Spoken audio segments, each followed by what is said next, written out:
ಈಗಾಗಲೇ ಸಮಯ ಅಂತೂ ಆಗಿದೆ. ಆದರೂ ಕರ್ತವ್ಯ ದೃಷ್ಟಿಯಿಂದ ಕೆಲವು ಮಾತುಗಳನ್ನು ಹೇಳಬೇಕು. ಹಂಡೆ ವೀರಶೈವ ಲಿಂಗಾಯತ ಹಂಡೆ ವಜೀರ ಸಮುದಾಯದ ಕುಲಗುರುಗಳು ನಿಡುಮಾಮಿಡಿಯವರು. 12ನೇ ಶತಮಾನದಲ್ಲಿನೇ ಈ ಸಮುದಾಯ ಲಿಂಗಬದ್ಧಿಕೆಗೆ ಒಳಗಾಯಿತು. ಕೂಡಲ ಸಂಗಮದ ಕರಿಬಸವೇಂದ್ರರೇ ಮೊದಲು ಲಿಂಗ ದೀಕ್ಷೆ ಧಾರಣೆ ಮಾಡ್ತಿರ್ತಕ್ಕಂಥ ಗುರುಗಳು ಈ ಸಮಾಜದಲ್ಲಿ. ಇದು ಮೂಲವನ್ನು ತಿಳ್ಕೊಳ್ಬೇಕು. ಲಿಂಗಾಯತ ಬಂದ ರೀತಿ ಇದು. ಈ ಸಮಾಜ ಲಿಂಗಬದ್ಧಿಕೆಗೆ ಬಂದ ರೀತಿ ಕೂಡಲ ಸಂಗಮದ ಕರಿಬಸವ ದೇಶಿಕೇಂದ್ರರು, ಬಸವಣ್ಣನವರ ಕಾಲದಲ್ಲಿಯೇ ಅವರು ಉತ್ತರಾರ್ಧದ ಇದು ಹುಟ್ಟಿದವರವರು. ಆ ವಿವರಗಳಿಗೆ ಹೋಗೋದಿಲ್ಲ. ಚಾರಿತ್ರಿಕವಾಗಿ ಅವರಿಂದ ಈ ಸಮುದಾಯ ಲಿಂಗವಂತನ ಅಂದರೆ ವೀರಶೈವ ಧರ್ಮಕ್ಕೆ ಒಳಪಟ್ಟಂಥ ಸಂದರ್ಭ ಅದು. ಅದಕ್ಕಿಂತ ಹಿಂದೆ ಸಮುದಾಯ ಏನಾಗಿತ್ತು? ಶೈವದಲ್ಲಿತ್ತು. ಅದಕ್ಕಿಂತ ಹಿಂದೆ ಏನಾಗಿತ್ತು ನೋಡಿ. ಒಂದು ಸಮುದಾಯ ಅಸಹಾಯಕತೆಯಿಂದ ಇದ್ದಾಗ, ತನ್ನ ಸ್ವಂತಿಕೆಯನ್ನು ಗುರುತಿಸಿಕೊಳ್ಳದೇ ಇದ್ದಾಗ, ತನ್ನ ಮುಂದಿನ ಭವಿಷ್ಯ ಏನು ಅಂತ ಹೇಳಿ ಗೊಂದಲದಲ್ಲಿದ್ದಾಗ ಅದನ್ನು ಪರಿಹರಿಸ್ತಕ್ಕಂಥ ಇಬ್ಬರು ವ್ಯಕ್ತಿಗಳು ಆ ಸಮುದಾಯದಲ್ಲಿಯೇ ಕಾಣಿಸಿಕೊಂಡಿದ್ದು ಬಹಳ ವಿಶೇಷ ನೋಡಿ. ಹಂಡೆ ಕುಲತಿಲಕ ಅಂಥೇಳಿ ಹನುಮಪ್ಪ ನಾಯಕರನ್ನು ಕರೀತಾರೆ. ಹಂಡೆ ವಜೀರ ಕುಲ ಪ್ರದೀಪಕರು ಅಂತ ಹೇಳಬೇಕಾದ್ರೆ ನೀವು GN ಪಾಟೀಲ್ರನ್ನ, SC ಪಾಟೀಲ್ರನ್ನ ಕರಿಬಹುದು. ಅವರು ಕುಲತಿಲಕರು, ಇವರು ಕುಲದೀಪಕರು. ಸಮಾಜಕ್ಕೆ ಕತ್ತಲೆ ಕವಿದಿತ್ತಲ್ಲ, ಆ ಕತ್ತಲೆಯನ್ನು ಅವರು ಹೋಗಲಾಡಿಸಿದರು. ಇದನ್ನು ನೀವು ಅರ್ಥ ಮಾಡ್ಕೊಳ್ತೀರಿ ಅಂತ ನಾನು ಅಂದ್ಕೊಂಡಿದ್ದೀನಿ. ಒಂದು ರಾಜವಂಶದ, ಒಂದು ಸಮುದಾಯದ ರಾಜಕೀಯ, ಶೈಕ್ಷಣಿಕ, ಸಾಮಾಜಿಕ, ಆರ್ಥಿಕ, ಧಾರ್ಮಿಕ, ಆಧ್ಯಾತ್ಮಿಕ, ಸಾಹಿತ್ಯಿಕ ಆ ಕೊಡುಗೆಗಳನ್ನೆಲ್ಲ ಶೋಧಿಸಿ ಆ ಸಮುದಾಯದ ಸ್ವಂತಿಕೆಯನ್ನು ಸಾಬೀತು ಮಾಡತಕ್ಕಂಥ ಒಂದು ಘನತರವಾದ ಕಾರ್ಯವನ್ನು ಆ ಇಬ್ಬರು ಮಹನೀಯರು ಮಾಡಿದರು. ಅವರಿಗೆ ಸಮಾಜದ ಪ್ರಜ್ಞಾವಂತರು ಸಹಕರಿಸಿದರು. ಇತರೆ ಸಮುದಾಯಗಳ ಪ್ರಾಜ್ಞರು ಅವರಿಗೆ ಒತ್ತಾಸೆಯಾಗಿ ನಿಂತರು, ಅವರು ಸಹಕಾರ ನೀಡಿದರು. ಇವರೆಲ್ಲರ ಆ ಸಾಮೂಹಿಕ ಪ್ರಯತ್ನದಿಂದ ಕಳೆದ 25 ವರ್ಷಗಳಲ್ಲಿ ಒಂದು ಸಮುದಾಯ ಎಂಥ ಒಂದು ಶ್ರೇಷ್ಠ ಇತಿಹಾಸವನ್ನು, ಒಂದು ಘನವಾದ ಸಂಸ್ಕೃತಿಯನ್ನು, ಒಂದು ಪರಂಪರೆಯನ್ನು ಹೊಂದಿದೆ ಅಂತಕ್ಕಂಥದ್ದನ್ನು ಇಡೀ ನಾಡಿಗೆ ತೋರಿಸಿಕೊಡುವಂಥ ಅತ್ಯುತ್ತಮ ಕಾರ್ಯವನ್ನು ಅವರು ಮಾಡಿದರು. ಹಾಗಾಗಿ ಈ ಹಂಡೆ ಸಮಾಜ ಮತ್ತು ಹಂಡೆ ವಜೀರ ಸಮಾಜ ಪ್ರೋತ್ಸಾಹಿಸಿದಂತಹ ಮಠಗಳು ಅವರಿಗೆ ಕೃತಜ್ಞರಾಗಿರಬೇಕಾಗುತ್ತೆ, ಪರೋಕ್ಷವಾಗಿ ಮತ್ತು ಪ್ರತ್ಯಕ್ಷವಾಗಿ ಅಂತ ನಾನು ಭಾವಿಸ್ಕೊಂಡಿದ್ದೀನಿ. ಅವರೆಲ್ಲ ಸಂಶೋಧನೆ ಮಾಡುವಾಗ ಇನ್ನೂ ಇವರು ಮೂಲಕ್ಕೆ ಹೋಗಬೇಕು,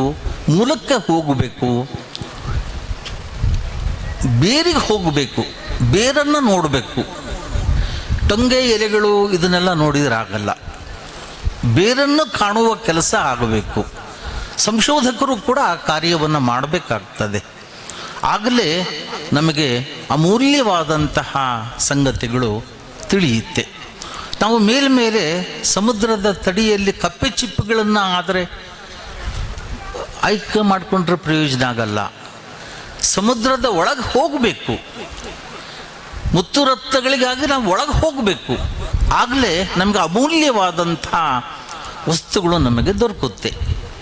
ಗಣಿಗಳಲ್ಲಿ ನಾವು ಮೇಲ್ಗಡೆ ಏನೂ ಕಾಣಲ್ಲ, ಆದರೆ ಅಗದೆಷ್ಟು ಒಳಗೆ ಹೋದಾಗ ನಮಗೆ ಅಲ್ಲಿ ಸಾಕಷ್ಟು ಸಂಪತ್ತು, ನಾನಾ ರೂಪದ ಸಂಪತ್ತು ಸಿಗುತ್ತೆ. ಹಾಗೆ ಈ ಸಮುದಾಯದ ಆಳಕ್ಕೆ ಹೋಗುವ, ಮೂಲಕ್ಕೆ ಹೋಗುವ ಪ್ರಯತ್ನವನ್ನು ಅವರು ಪ್ರಾರಂಭ ಮಾಡಿದಾಗ ಬರೇ ಹಂಡೆ ಹನುಮಪ್ಪ ನಾಯಕರ ಕಾಲದ ಈಚೆಗೆ ಅಲ್ಲ, ಅದರ ಹಿಂದಕ್ಕೆ ಎಷ್ಟಕ್ಕೆ ಹೋಗ್ಬೋದು. ಚೌಧರಿಯವರು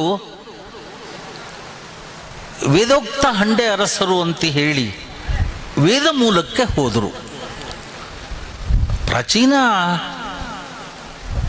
ಸಾಹಿತ್ಯ ಕೃತಿ ಅದೊಂದು, ಅಲ್ಲಿ ಋಗ್ವೇದದಲ್ಲಿ ಆ ಮೂಲವನ್ನು ಹುಡುಕುವ ಪ್ರಯತ್ನವನ್ನು ಅಲ್ಲಿಂದ ವಿಕ್ರ ಗೋಕಾಕ್ ಅವರು ಅದನ್ನು ಆಧಾರವಾಗಿಟ್ಕೊಂಡು ಅವರು ಅದನ್ನು ಅಧ್ಯಯನ ಮಾಡಿದರು.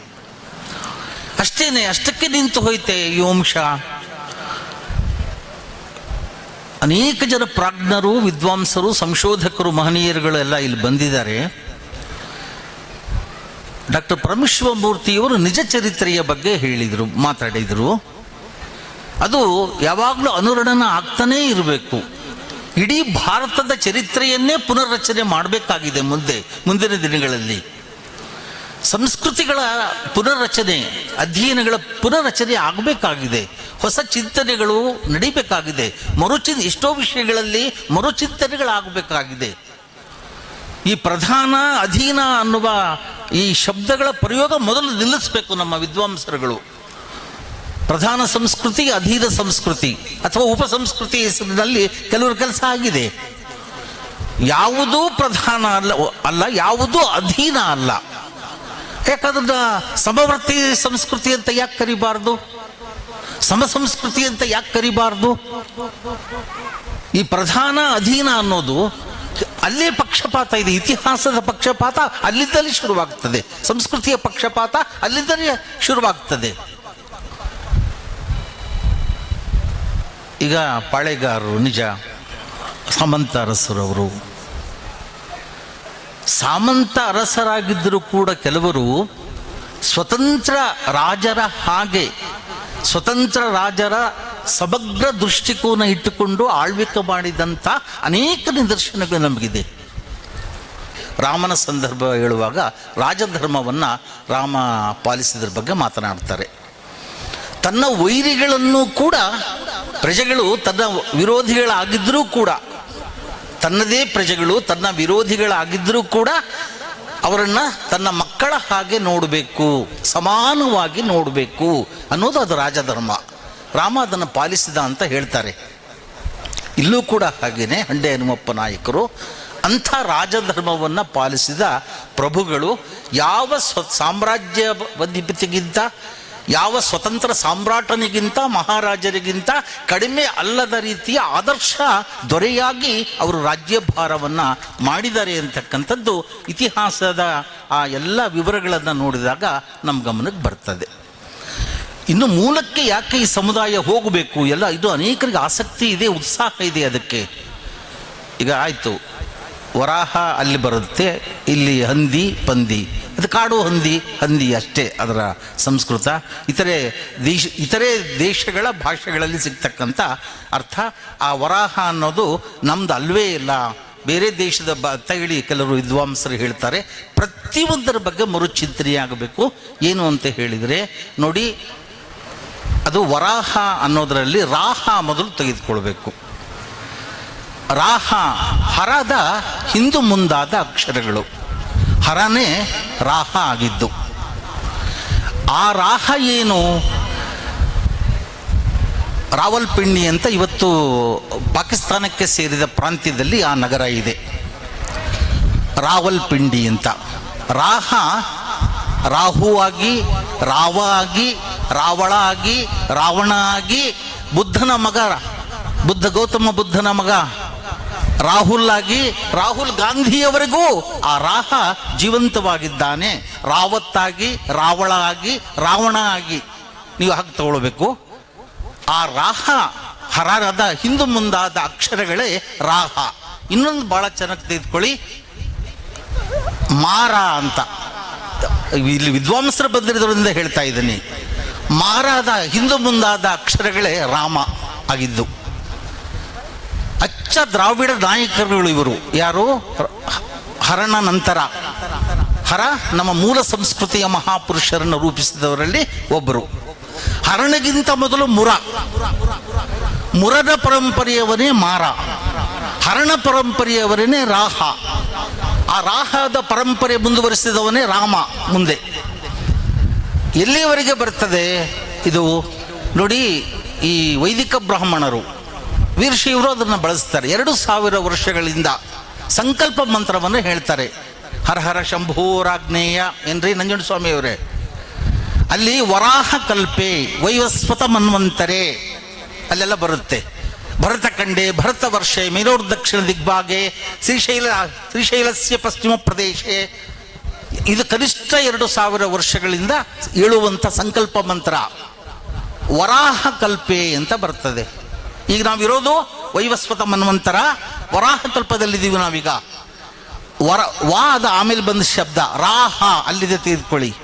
ನೋಡಿ, ನೀವು ಮುಖ್ಯವಾಗಿ ಗಮನಿಸಬೇಕಾಗಿರೋದು ಇದು ಜಂಬೂದ್ವೀಪವಾಗಿತ್ತು.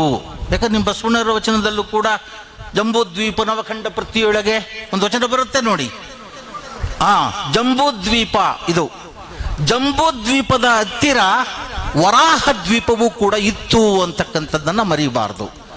ಜಂಬೂದ್ವೀಪ ವರಾಹ ದ್ವೀಪ ಒಂದೇ ಇತ್ತು, ಇಲ್ಲಿ ಒಂದೇ ಕಡೆ.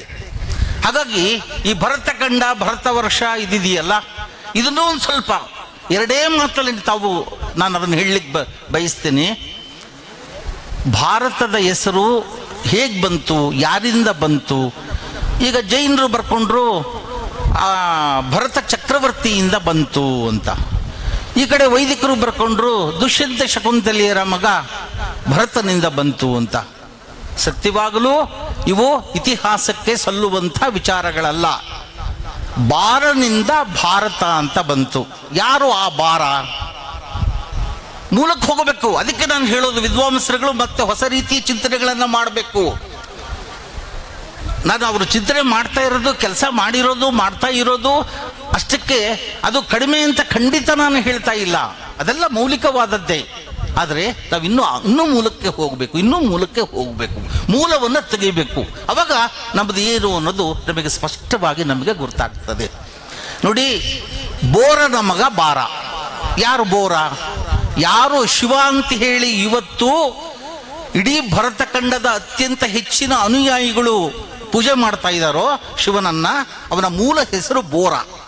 ಆತನ ಕ್ಷೇತ್ರ ಶ್ರೀಶೈಲ. ಅದನ್ನೆಲ್ಲ ನಾನು ಅಧ್ಯಯನ ಮಾಡಿದ್ದೀನಿ. ಪುರಾವೆಗಳು 1000ಗಟ್ಟಲೆ ಪುರಾವೆಗಳನ್ನು ಸಂಗ್ರಹ ಮಾಡಿದ್ದೀನಿ. ಮುಂದಿನ ದಿನಗಳಲ್ಲಿ ಅದನ್ನು ಕೊಡ್ತೇನೆ. ಬೋರ ಅವನ ಹೆಸರು. ಆ ಬೋರನ ಮಗ ಬಾರ. ಬೋರನ ಏನು ಕಮಾಂಡರ್ ಇನ್ ಚೀಫ್ ಅಂತೀವಲ್ಲ, ದಂಡಾಧಿಕಾರಿ ಬೀರ. ಆಮೇಲೆ ಅವನ ಸ್ನೇಹಿತ ಅರ್ಥಮಂತ್ರಿ ಬೇರ.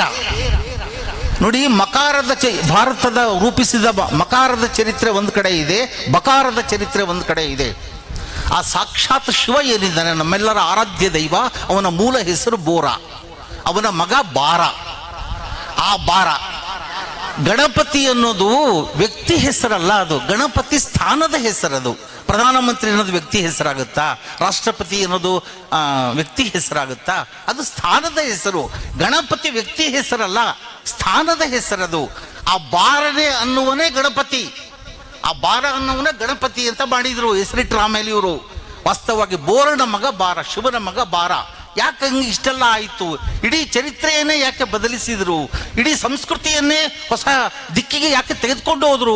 ಇದು ಆರ್ಯ ದ್ರಾವಿಡ ಸಂಘರ್ಷದ ಕಥೆ. ಇದು ಈ ಮೂಲಕ ನಾವು ಹೋಗದೇ ಇದ್ರೆ ನಮಗೆ ಅನೇಕ ವಿಚಾರಗಳು, ಸತ್ಯಗಳು ಹೊರಗೆ ಬರೋದಿಲ್ಲ.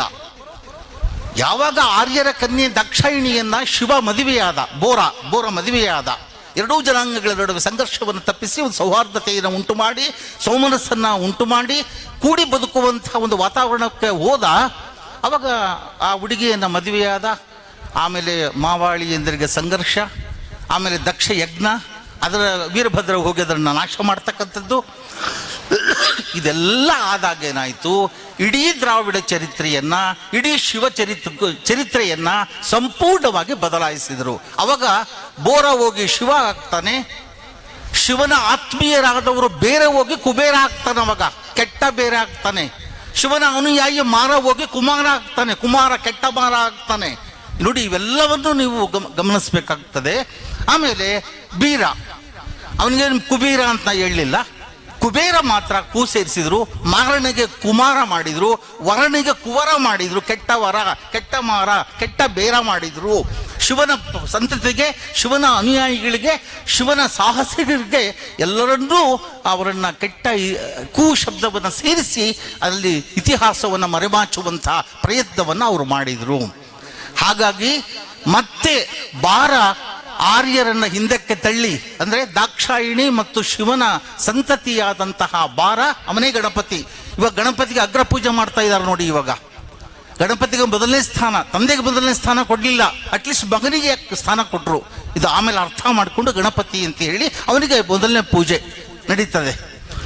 ಬಾರ ಮತ್ತೆ ಆರ್ಯರನ್ನ ಹಿಂದಕ್ಕೆ ತಳ್ದ. ಎಲ್ಲಿಯವರೆಗೆ? ಬರಾಕ್ ಅಂತ ನದಿ ಹರಿಯುತ್ತೆ ಭಾರತದಲ್ಲಿ, ಮರಿಬಾರ್ದು ಯಾರು. ಅದು ಬಾರಕ್ಕದು ನದಿ ಹೆಸರು. ಶಿವನ ಮಗ ಬಾರಕ್. ಅಲ್ಲಿಯವರೆಗೆ ಶಿವನ ಬಾರನ ಸಾಮ್ರಾಜ್ಯ ಇತ್ತದು. ನೀವು ಅಮೆರಿಕದ ಮಾಜಿ ಅಧ್ಯಕ್ಷ ಬರಾಕ್ ಒಬಾಮಾ ಅಂತಾರಲ್ಲ, ಇಲ್ಲಿನ ಭಾರತ ಮೂಲದವರು ಅಂತ, ಆ ಬರಾಕ್ ನದಿ ಪ್ರದೇಶದವರವರು ಅಲ್ಲಿಗೆ ಹೋಗಿದ್ದು. ಬಾರಕ್ ನದಿ ಅಲ್ಲಿಯವರೆಗೂ ಇವರು ಬಾರ ಗಣಪತಿ ತನ್ನ ಸಾಮ್ರಾಜ್ಯವನ್ನು ವಿಸ್ತರಿಸಿದ, ಆರ್ಯರನ್ನ ಮತ್ತೆ ಹಿಂದೆ ಕಟ್ಟುವಂತಹ ಸಾಹಸವನ್ನು ಆತ ಮಾಡ್ದ. ಈ ರೀತಿ ಚರಿತ್ರೆ. ರಾಹ ನಿಮ್ಮ ಹಂಡೆ ವಂಶ ಮೂಲ ದ್ರಾವಿಡ ಸಂಸ್ಕೃತಿಗೆ ಸೇರಿದ್ದು, ದಕ್ಷಿಣ ಭಾರತದ್ದು. ಆ ಸಮುದಾಯ ಒಂದು ಕಾಲಘಟ್ಟದಲ್ಲಿ ವೈಷ್ಣವ ಪರಂಪರೆಗೆ ಗುರುತಿಸುವಂಥ ಪ್ರಯತ್ನ ಆಯಿತು. ಆಮೇಲೆ ಮತ್ತೆ ಮೂಲ ಬ್ರಹ್ಮನೊಂದಿಗೆ ಸಮೀಕರಣ ಮಾಡ್ತಾರೆ, ವಿಷ್ಣುವಿನೊಂದಿಗೆ ಮಾಡ್ತಾರೆ, ಶಿವನೊಂದಿಗೆ ಆಮೇಲೆ ಲಿಂಗಾಯತ. ಇದು ಇಷ್ಟು ದೂರ ಇದೆ. ನೀವು ಮತ್ತೆ ಹೆಚ್ಚಿನ ಸಮಯವನ್ನ ಕೆಲವು ವಿದ್ಯಾರ್ಥಿಗಳು, ಯುವ ಸಂಶೋಧಕರು ಇದರ ಮೂಲಕ್ಕೆ ಹೋಗಿ ಈ ಸಮುದಾಯದ ಬೇರುಗಳನ್ನು ಹುಡುಕಿ ತೆಗೆಯುವಂತಹ ಪ್ರಯತ್ನ ಮಾಡಿದಾಗ ಇದು ನಿಜವಾಗಲೂ ದ್ರಾವಿಡ ಕ್ಷತ್ರಿಯ ವರ್ಗಕ್ಕೆ ಸಂಬಂಧಪಟ್ಟಂಥ ಒಂದು ವೀರ ಜನಾಂಗ ಇದು ಅನ್ನೋದು ನಿಮಗೆ ಈ ವೇದ ಅಲ್ಲ, ಅದಕ್ಕಿಂತಲೂ ಹಿಂದಿನ ಇತಿಹಾಸ ನಿಮಗೆ ದೊರೆಯುತ್ತೆ ಅಂತಕ್ಕಂಥದ್ದನ್ನು ಹೇಳ್ತಾ ಅದನ್ನು ಕಂಡುಕೊಳ್ಳುವ ಪ್ರಯತ್ನವನ್ನು ನೀವೆಲ್ಲರೂ ಮಾಡಿ ಅಂತ ಈ ಸಮಯದಲ್ಲಿ ಇಷ್ಟು ಹೇಳಿ, ಇಲ್ಲಿ ಬಂದು ವಿದ್ವಾಂಸರು ಅಮೂಲ್ಯವಾದಂಥ ಉಪನ್ಯಾಸಗಳನ್ನು ನೀಡಿದ್ದಾರೆ, ಪೂಜ್ಯರು ನೀಡಿದ್ದಾರೆ. ಇದೊಂದು ಸ್ಮರಣೀಯ ಸಂದರ್ಭ ಅಂತ ಹೇಳಿ ನಿಮಗೆಲ್ಲ ಒಳಿತಾಗಲಿ ಅಂತ ಹಾರೈಸಿ ನನ್ನ ಮಾತು ಮುಗಿಸ್ತೇನೆ.